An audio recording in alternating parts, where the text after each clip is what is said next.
Начнем с доброго. 5 лет назад наш канал стал телерадиокомпанией. 7 октября 2007 года состоялся первый эфир Коми Народного радио, миссия которого неизменна и сейчас – сохранять родную культуру и нести ее громкое слово в современный мир глобализации.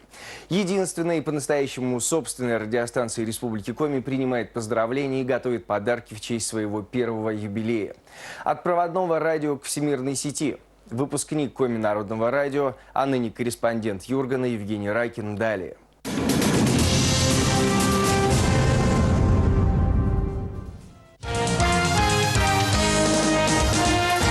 Відеолений двічка ефіром Коми Скоса радио мне Мария Мингалева, Тедна Татьяна Свульюрьясом.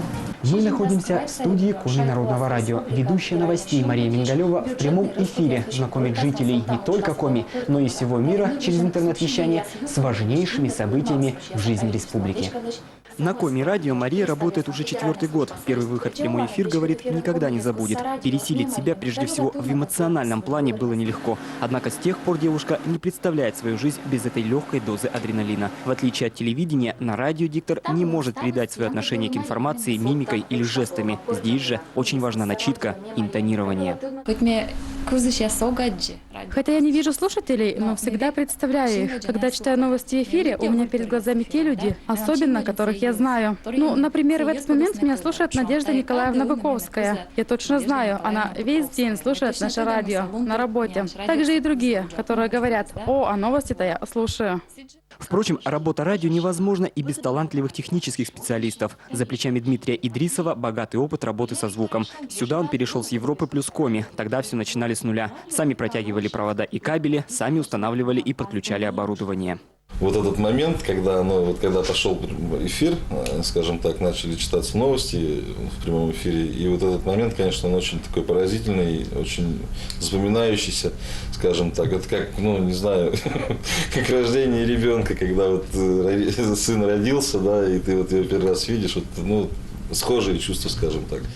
В 2008-м Коми Народное радио вышло в глобальную сеть. Это был своевременный и перспективный шаг. Ведь, открываясь год назад, количество абонентов тогда еще проводного радио было порядка 80 тысяч. Затем число точек начало резко падать. Их содержание связисты посчитали нерентабельным. С другой стороны, интернет-вещание заинтересовало молодежь. Излюбленное место встречи активистов движения Томкад – информационный центр Усть-Куломского района. Здесь можно и просто пообщаться, и наметить очередной проект. Коми Народное радио, признаются ребята, настраивает на особый лад.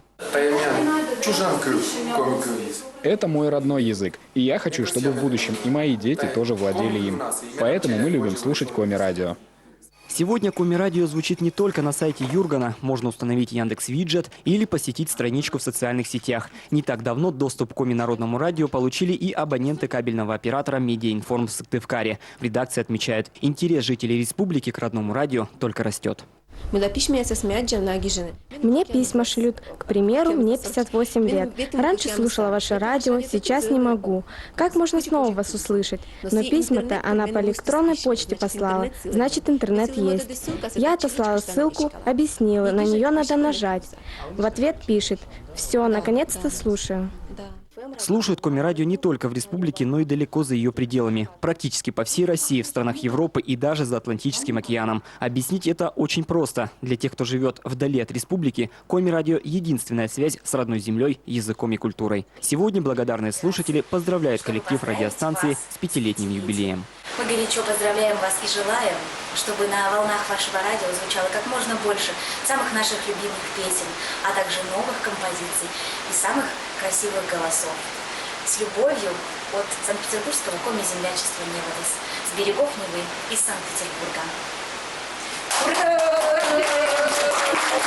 Творческий подарок для радиослушателей подготовили и сами работники. Евгения Удалова, автор передачи финно-угорской музыки «Рула Терула», написала гимн для радищиков. Исполнили вместе с ребятами из группы РК-11.